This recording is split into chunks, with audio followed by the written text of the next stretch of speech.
llegar a vivir 70 años, 90 años, 60 en algunos casos, pocos pasan los 100 años, pero es nada, es un abrir y cerrar de ojos comparado con la eternidad, con lo que nos espera. En esta tarde quería compartir un mensaje que había titulado en su momento Hermoseando a la novia. Hermoseando a la novia. Y yo no sé cuántos saben acá que somos la novia del Señor. ¿Quiénes son la novia del Señor? Levante sus manos. Incluso los hombres, los bien hombres, los machos, somos la novia del Señor. Hay dos relatos en la Biblia que son bastante extensos. No nos vamos a detener en ellos el día de hoy. Uno está en Génesis capítulo 24. Abraham era ya un hombre viejo, un hombre grande, y tenía intenciones de que su hijo Isaac se case. Entonces llama al mayordomo y le dice: quiero que vayas y escojas a una mujer, a una joven para mi hijo. Entonces el mayordomo sale a buscar a la tierra en donde Abraham vivía, fue a buscar a quien iba a ser la esposa de Isaac. Se encuentra con una joven, le pide al Señor una señal que le muestre quién era esa joven, el Señor se la da. Entonces, una vez que la haya, algo que me llamaba la atención a mí y que esto sí quería compartirlo. Vamos, como dije anteriormente, a Génesis capítulo 24. Génesis capítulo 24, versículo 21, podemos leer 21 y 22. Dice así: y el hombre, este mayordomo, estaba maravillado de ella, callando, para saber si Jehová había prosperado su viaje o no. Y cuando los camellos acabaron de beber, le dio el hombre un pendiente de oro que pesaba medio siclo y 2 brazaletes que pesaban 10. Es decir, le dio presentes a Rebeca. Más adelante también cuenta que este mayordomo, una vez que encontró a Rebeca, fueron a la casa, conoció a la familia, le dio presentes a toda la familia y demás. Le dio obsequios, brazaletes, dice acá, le dio joyas y la preparó para el encuentro con el hijo de su señor, con el hijo de Abraham, que era Isaac. Hay otra historia también que podemos ver en el libro de Esther, en el capítulo 2.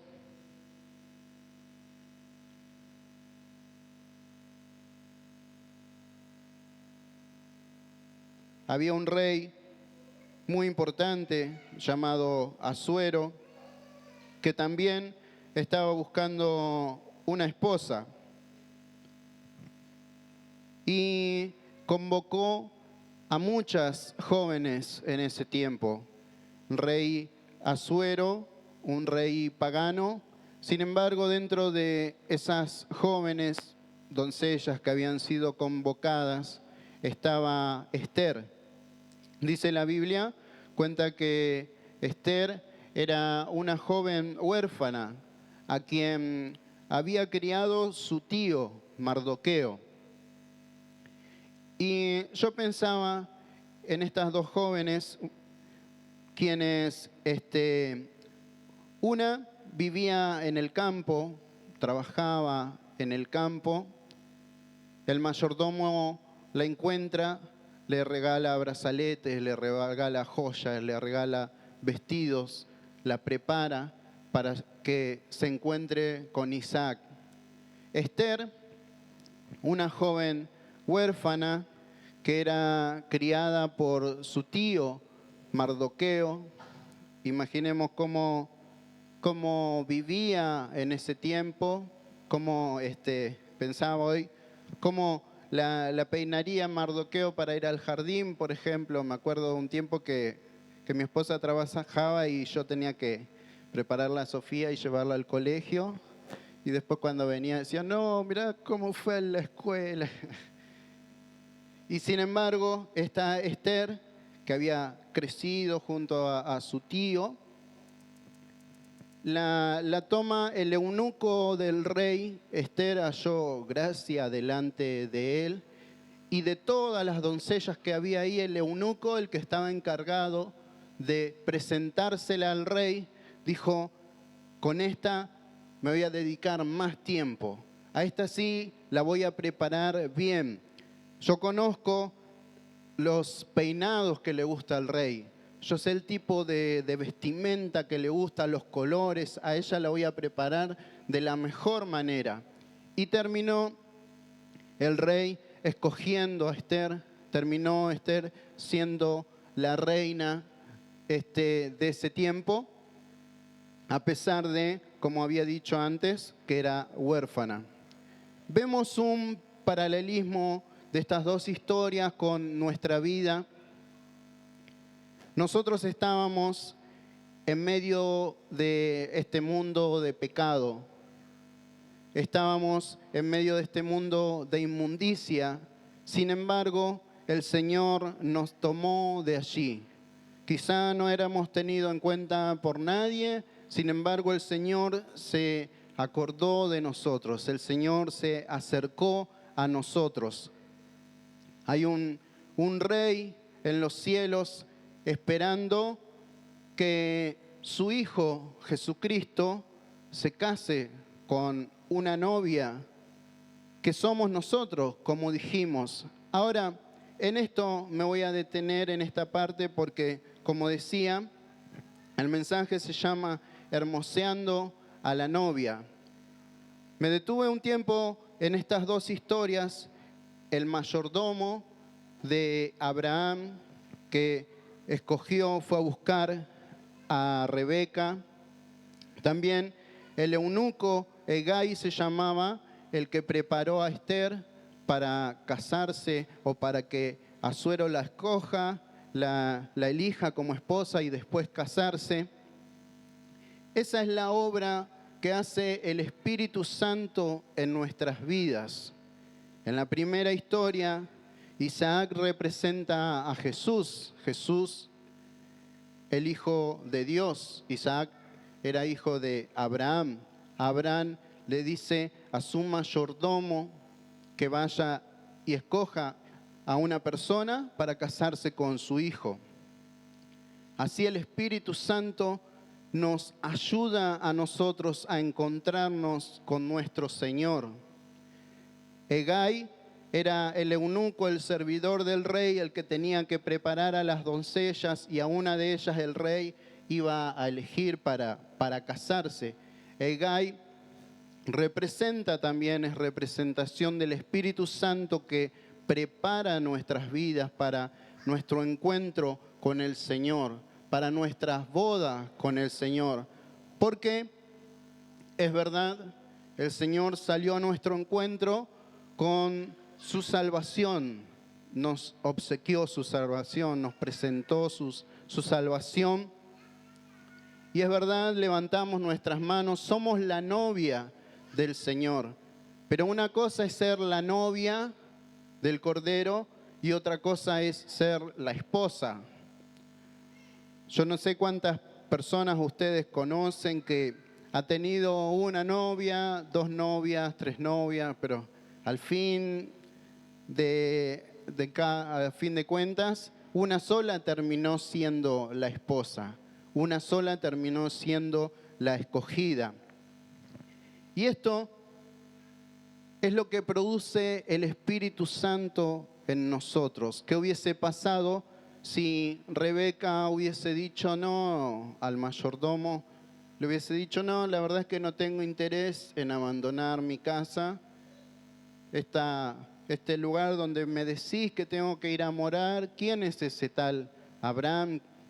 ¿A dónde vive? No, es muy lejos, mejor me quedo acá, me quedo con mis amigos, con mi familia y demás.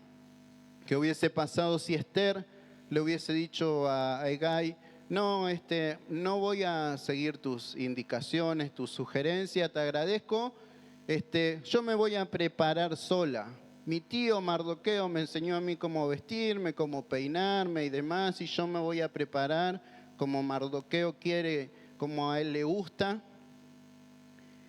¿Y qué hubiese pasado si no hubiesen seguido las indicaciones de estas dos personas? Así es necesario que nosotros dejemos que el Espíritu Santo obre en nuestras vidas para nuestro encuentro con el Señor. Los invito ahora al Evangelio de San Juan en el capítulo 16.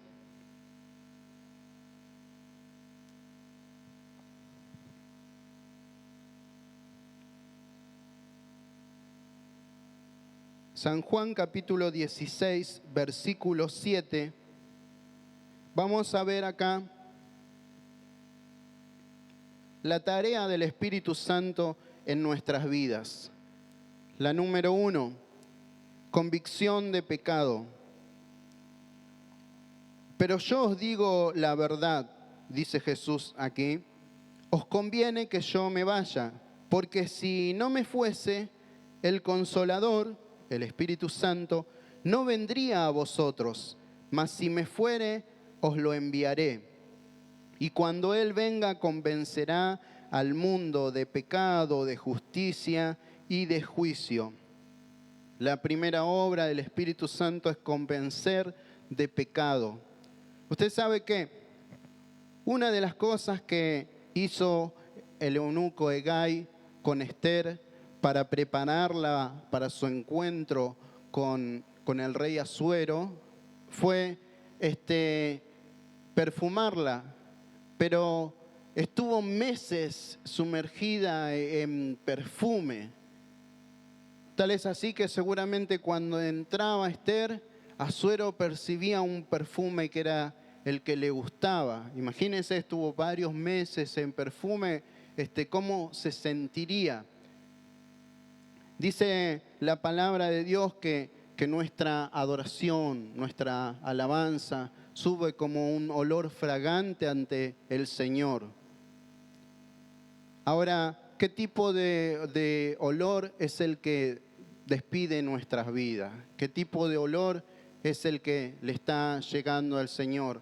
Cuando estábamos en el mundo, un olor de pecado, un olor pecaminoso, un olor que sin duda alguna al Señor no le agradaba. Pero esto, cuando estábamos en el mundo, o al menos debería ser así. ¿Qué pasa si ya siendo la novia del Señor, el Señor nos llama y todavía siente ese perfume? No como el rey Asuero que dijo, ese perfume me encanta, ese perfume me gusta, me agrada. Quiero que esta joven se acerque más a mí.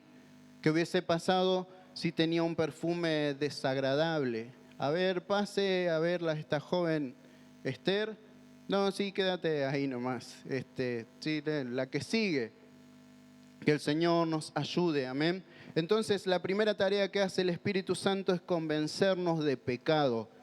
El pecado es el que hace que haya un olor nauseabundo hacia nuestro Señor. El pecado nos hunde en la inmundicia y el Espíritu Santo nos convence de pecado. El Espíritu Santo nos muestra qué es lo que en nosotros produce eso. El Espíritu Santo es el que nos dice, no, alejate de eso porque no le agrada al Señor. Y nosotros al alejarnos, nosotros al obligarnos a obedecer al Señor, obedecer la voz del Espíritu Santo, ahí es donde despedimos un olor fragante, algo que al Señor le agrada. Ahí es donde el Señor dice, mirá mi hija, mirá, mi hijo se está esforzando por agradarme a mí. Eso le agrada al Señor.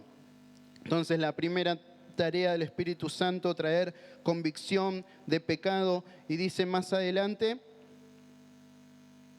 el verso 12, aún tengo muchas cosas que deciros, pero ahora no las podéis sobrellevar. Pero cuando venga el Espíritu de verdad, Él os guiará a toda la verdad, porque no hablará de su propia cuenta, sino que hablará todo lo que oyere, y os hará saber las cosas que habrán de venir. La segunda cosa que hace es nos guía a toda verdad. Nos guía a toda verdad. Estamos viviendo actualmente un momento en el que se dice la verdad ya no es absoluta, sino que es relativa. ¿Qué significa eso? Que cada quien piensa lo que quiere y cree, está convencido de que esa es la verdad, esa es su postura. Ya no hay una verdad que es absoluta, inmutable y que no se mueve, sino que cada uno piensa lo que quiere y piensa que tiene razón, y estamos ya próximos a la venida del Señor. Se vive lo que dice en el libro de Jueces, donde dice cada uno hacía lo que bien le parecía. Hoy en día, por ejemplo, nosotros sí lo sabemos, tenemos en claro que existen dos géneros, hombre y mujer. Pero en el mundo dice, no, eso ya no es una verdad absoluta. No hay hombre y mujer. Hay otros géneros también, no sé cuánto, no importa porque es una mentira, pero eso porque el Espíritu Santo a nosotros nos revela cuál es la verdad. El Espíritu Santo a nosotros nos enseña, y no solamente en cuestión de género, sino en todas las cosas que nosotros podamos llegar a tener dudas y demás. El Espíritu Santo es quien nos va a guiar a toda la verdad. En toda decisión que debamos tomar, sean sencillas o difíciles, podemos acercarnos al Espíritu Santo y Él nos va a guiar a toda verdad. Esa es la segunda obra que hace el Espíritu Santo. El libro de Ezequiel, capítulo 36, verso 27 dice, y pondré dentro de vosotros mi espíritu y haré que andéis en mis estatutos y guardéis mis preceptos y los pongáis por obra. No hay manera de desviarnos de la verdad si seguimos los estatutos de Dios, si seguimos esta guía, este manual que el Señor nos regaló, que el Señor nos dio, esta guía que es la que nos indica el norte hacia dónde tenemos que ir. Y dice la palabra del Señor, pondré dentro de vosotros mi espíritu y haré que andéis en mis estatutos y guardéis mis preceptos y los pongáis por obra. No solamente estudiarlos, conocerlos de memoria, sino también obedecer. Y eso es tarea, obra del Espíritu Santo. Esa es la obra que el Espíritu Santo va haciendo en nosotros. Humanamente, no sé si es posible memorizarse esto, saberlo de memoria por completo. Sin embargo, el Espíritu Santo, a medida que avanzamos en el caminar como creyentes, a medida que nos vamos preparando para nuestro encuentro con el Señor, el Espíritu Santo nos va indicando, el Espíritu Santo nos va enseñando, y de pronto nos encontramos, yo no sé si a usted le pasó, de pronto nos encontramos como que nuestro obrar ya es distinto, ya es diferente, ya no hablamos como hablábamos antes, ya no hacemos las cosas que hacíamos antes. Ya no nos parece agradable lo que el Señor desaprueba, sino que empieza a cambiar nuestra mentalidad, empiezan a cambiar nuestras acciones. Las personas que nos rodean empiezan a ver algo distinto en nosotros, sencillamente porque el Espíritu Santo está morando en nosotros y cada día nos está guiando hacia su verdad. Cada día nos está encaminando en sus preceptos, en sus ordenanzas, sus leyes, es decir, en la palabra de Dios. Vamos ahora a la primera epístola de San Juan, primera de Juan, capítulo 4.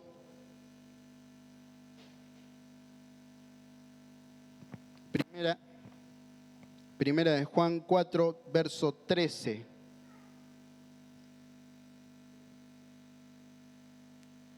Dice así: en esto conocemos que permanecemos en Él y Él en nosotros, en que nos ha dado de su Espíritu. Y Espíritu con mayúscula es el Espíritu Santo de Dios.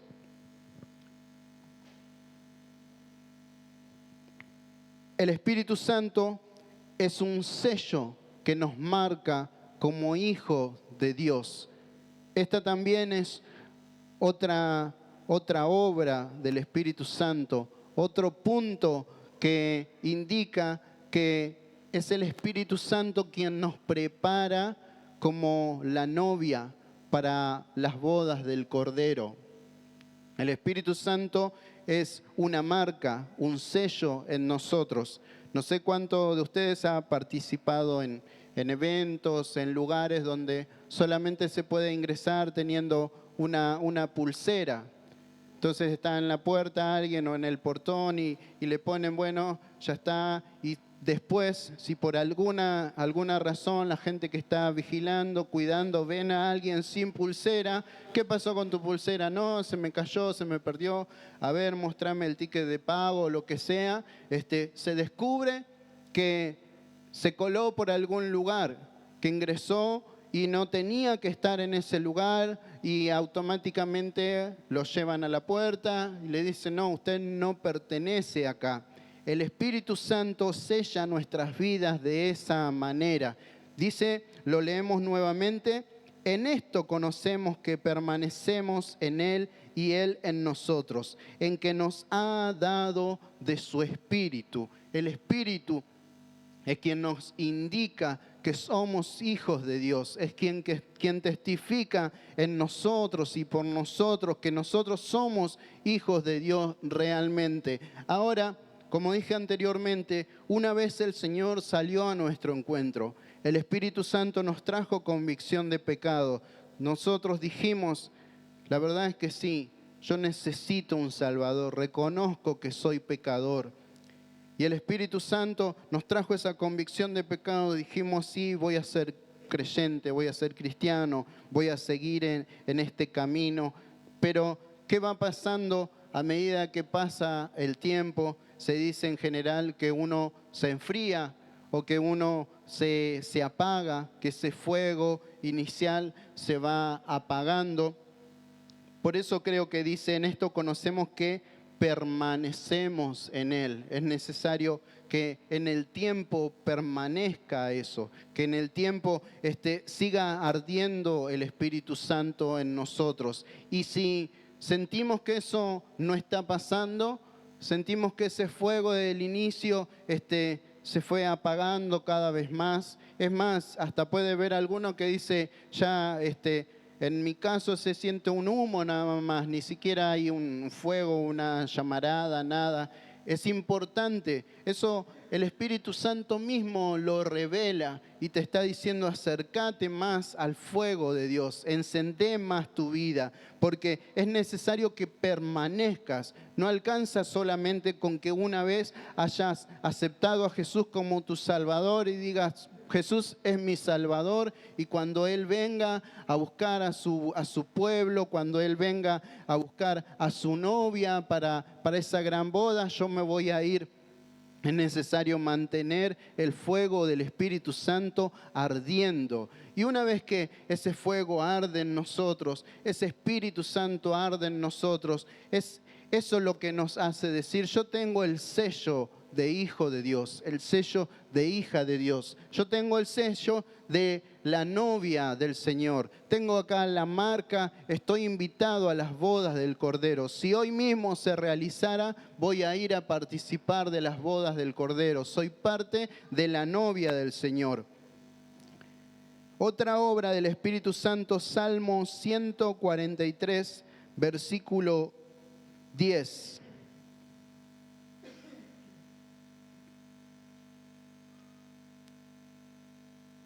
Salmo 143, verso 10.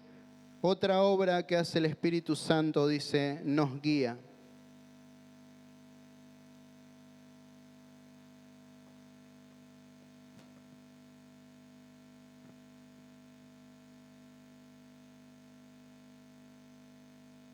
Esto va de la mano con la primera parte que decíamos. El Espíritu Santo trae convicción de pecado y al mismo tiempo nos guía a toda verdad. Aquí dice el Salmo 143, verso 10, enséñame a hacer tu voluntad, porque tú eres mi Dios. Tu buen espíritu me guíe a tierra de rectitud. Una oración que el salmista le hace a Dios, el Padre. Enséñame a hacer tu voluntad porque tú eres mi Dios. Jehová de los ejércitos es quien nosotros elegimos como Dios y a quien elegimos seguir, elegimos servir. Y entonces dice, tu buen espíritu. Reconoce que hay un espíritu, el Espíritu Santo, que es quien hace esta obra, quien nos guía. Tu buen espíritu me guíe a tierra de rectitud. Nuevamente, se viven tiempos donde cada uno hace lo que le parece. Es bueno que en este tiempo cada uno de nosotros, hombres, mujeres, jóvenes, incluso niños, podamos ser hallados como personas rectas.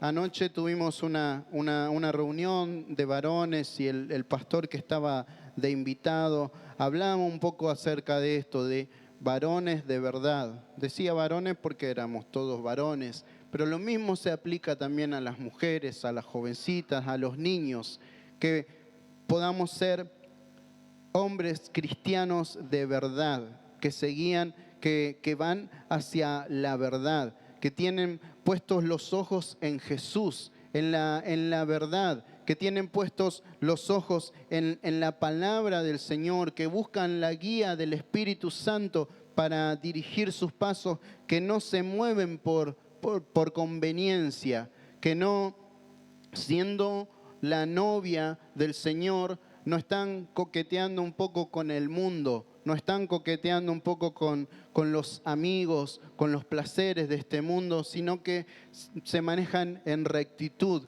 Y esta era la oración del salmista: tu buen espíritu me guíe a tierra de rectitud. Y es la obra que hace el Espíritu Santo. Nuevamente, como decía al inicio, como el mayordomo preparaba a Rebeca para su encuentro con Isaac, así como el eunuco preparaba a Esther para su encuentro con el rey. Esa obra el Espíritu Santo la realiza diariamente con nosotros, pero si nosotros se lo permitimos. Amén. Segunda epístola a Timoteo, capítulo 1.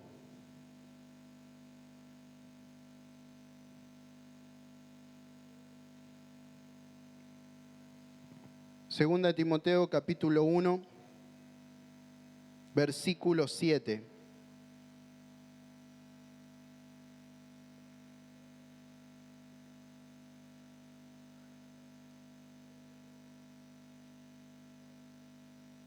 Dice así: porque no nos ha dado Dios espíritu de cobardía, sino de poder, de amor y de dominio propio. Otra obra que hace el Espíritu Santo es darnos poder. wow, nos encanta esta palabra. Sí, Señor, dame poder para sanar enfermos, dame poder para resucitar muertos, dame poder, Señor, que puedan ver las personas, que hay una persona que tiene el poder de Dios, una persona a través de la cual el Señor obra y demás. Pero yo me voy a detener en la última parte que dice: no nos ha dado Dios espíritu de cobardía, sino de poder, de amor y de dominio propio. El Señor nos dio entonces poder para tener dominio propio. Y esto significa que ya debería haber cero excusas en nosotros. El hecho de decir, no, lo que pasa es que yo soy débil. No, lo que pasa es que a mí me cuesta. Ojalá tuviera tu personalidad, que te veo que seguís hacia adelante siempre y cada vez te veo mejor en el camino del Señor y cada vez más metido y demás. No, a mí me cuesta un montón, yo soy débil.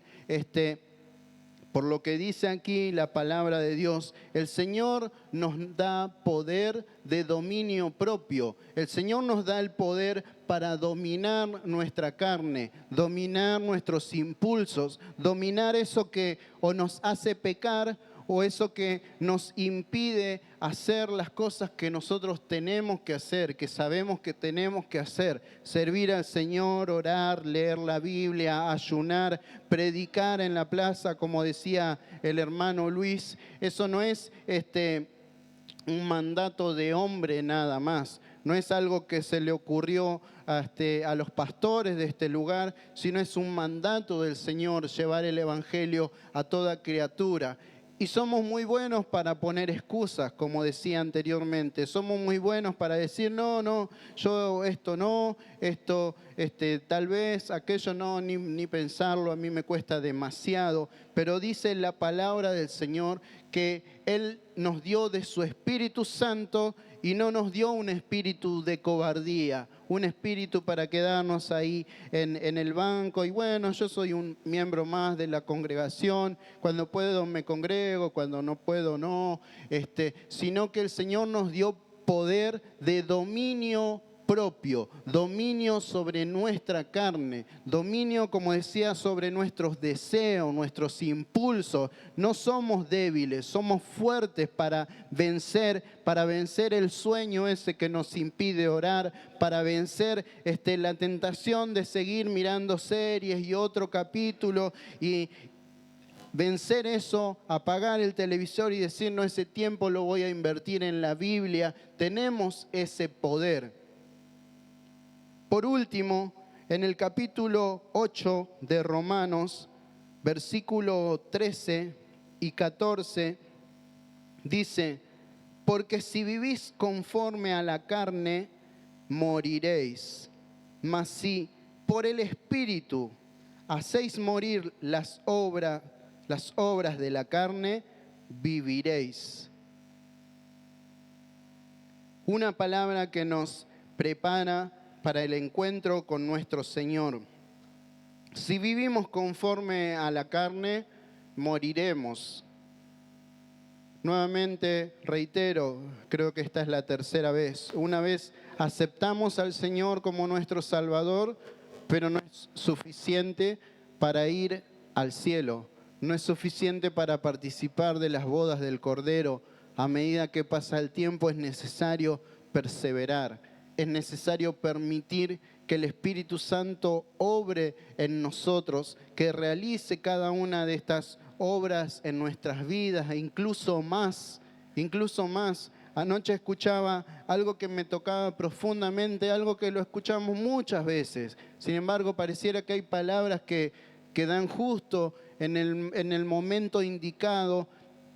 Este relato acerca de las vasijas de aceite, que dice que el aceite cesó una vez que las vasijas estaban llenas y una vez que ya los hijos de la viuda dejaron de traer vasijas. Preguntó la viuda, ¿hay más vasijas para llenar? No, ya no hay más. Qué bueno que nosotros podamos cada día tener un corazón abierto y dispuesto, decir, no, yo necesito más todavía, no es que yo me sé todo, no es que la tengo clara, sino que cada día necesito llenarme más y más del Señor, llenarme más y más del Espíritu Santo. No es que ya tengo la marca, tengo acá el sello y listo, no importa cuando venga el Señor, yo me voy a ir. No, yo quiero más y más del Señor cada día. De esto se trata, dice, si vivís conforme a la carne, moriréis. Mas si por el Espíritu hacéis morir las obras de la carne, viviréis. El Espíritu es quien hace morir a la carne en nuestras vidas. Como decía anteriormente, nos dio poder de dominio propio. Y tenemos esta promesa, que si permitimos que el Espíritu Santo nos ayude a vencer nuestra carne, a vencer nuestros deseos, nuestras pasiones, vamos a vivir, vamos a llegar a las bodas del Cordero, vamos a participar como novia, vamos a ser después la esposa del Señor. Y en el verso 14, con esto termino y vamos a orar, porque todos los que son guiados por el Espíritu de Dios, estos son hijos de Dios.